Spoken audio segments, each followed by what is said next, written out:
So hi there and welcome to today's video. Today I'm installing the iBlueController mod. This is a Bluetooth mod to the GameCube which allows us to connect up to 4 controllers.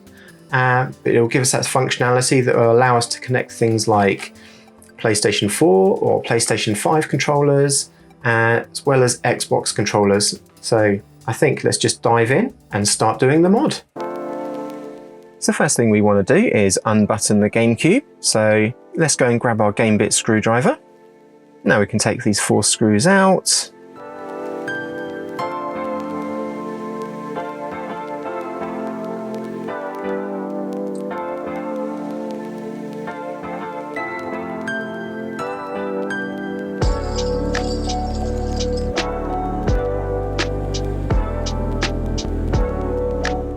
Now we can lift the top off. There we go. Now what we can do is actually release the front panel with the controller ports on. So it's literally just held on with these little plastic clips here, so it just sort of slides off. And now we can release the ribbon cable. So I'm just going to do that now. Just gently tug on it, it should come, but just be careful.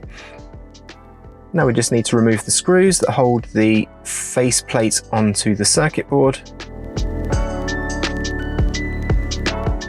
It's the circuit board that we're going to be switching out.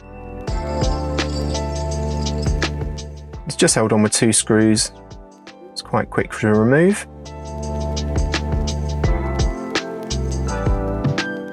And we can slot the new one in place. It just sort of sits on those little raised pillars.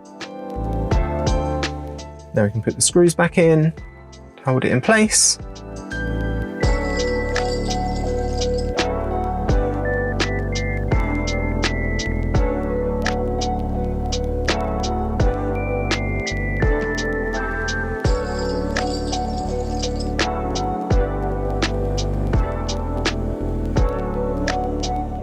Let's take that away.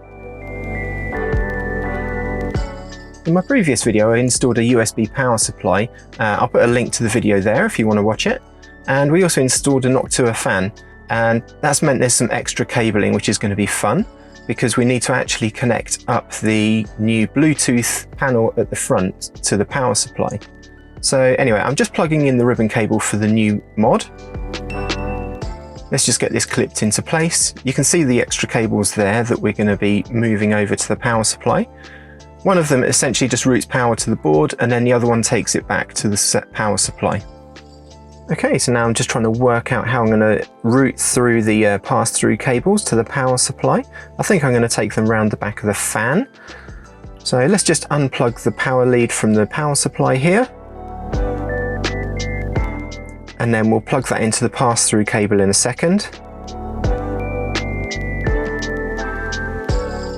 Now we can plug that into the pass-through cable. This will take the power back from the board and to the GameCube.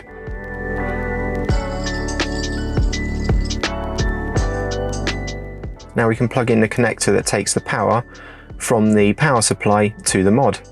Now we just need to route these cables through. And I had lots of fun here trying to connect this up and tuck the cables away. Because of the previous mods that I've done with also having long cables, but I got there eventually, managed to tuck them down between the CD drive and the fan. Hopefully you'd find it a bit easier because you won't have these mods in place. But anyway, we're done, managed to tuck them away, and now it's time to button the GameCube back up. So let's pop the lid back on.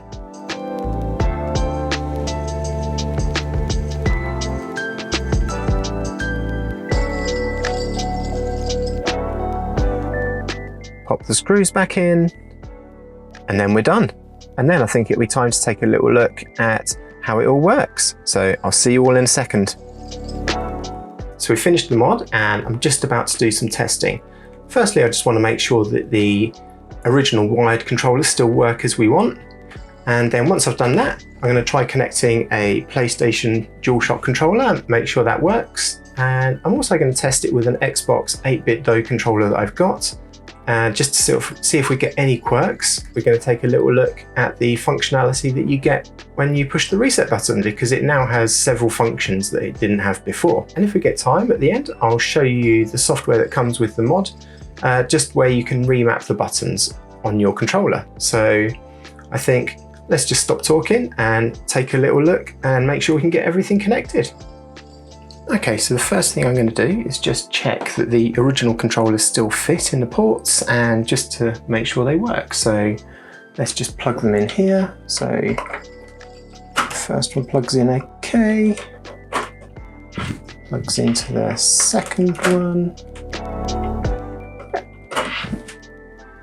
third one, yep, and finally the fourth port.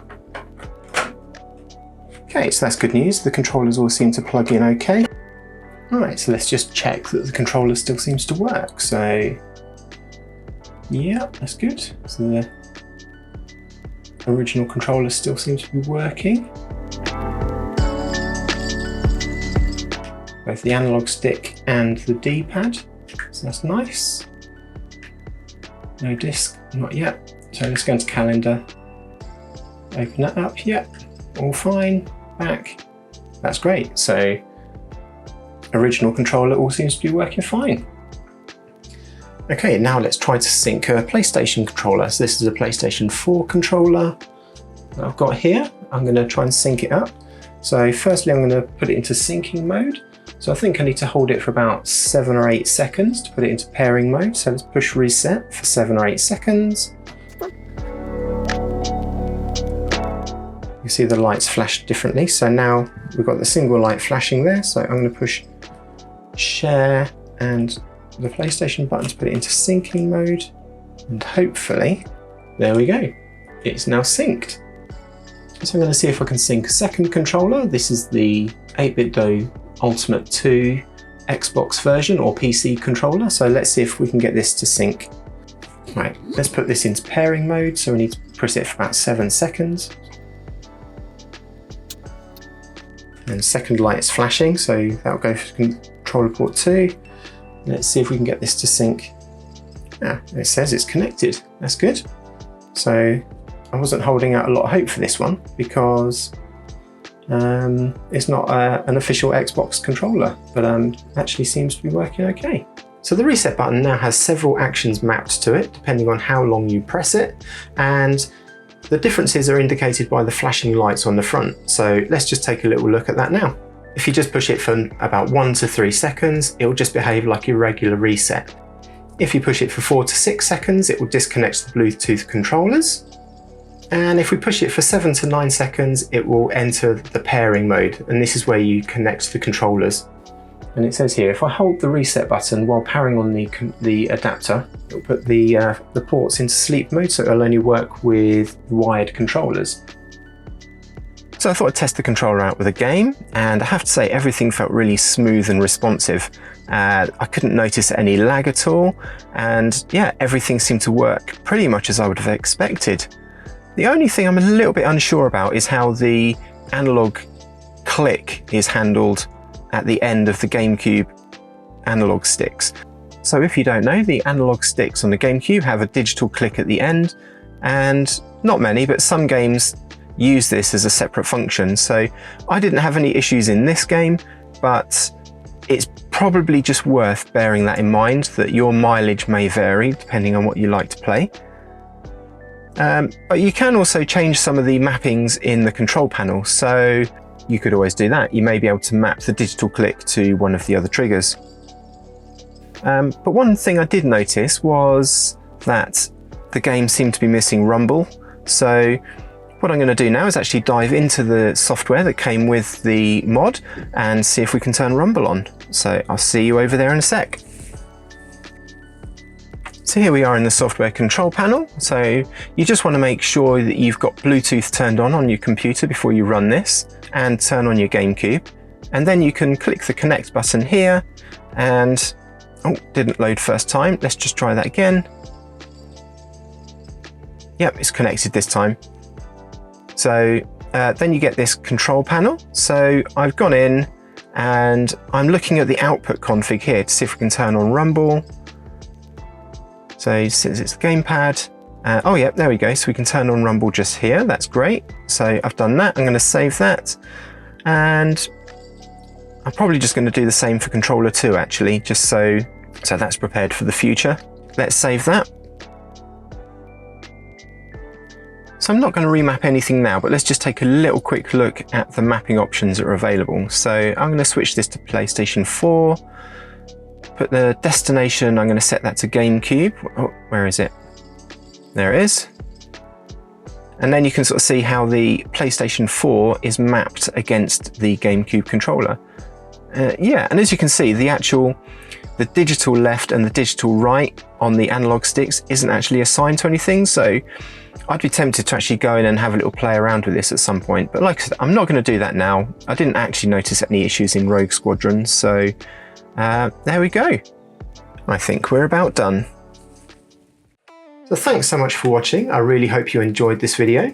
If you did, please consider liking and subscribing and sticking a comment below. And maybe you could just let me know some videos you'd like to see in the future. But anyway, that's enough from me. And this is Charlie, signing out.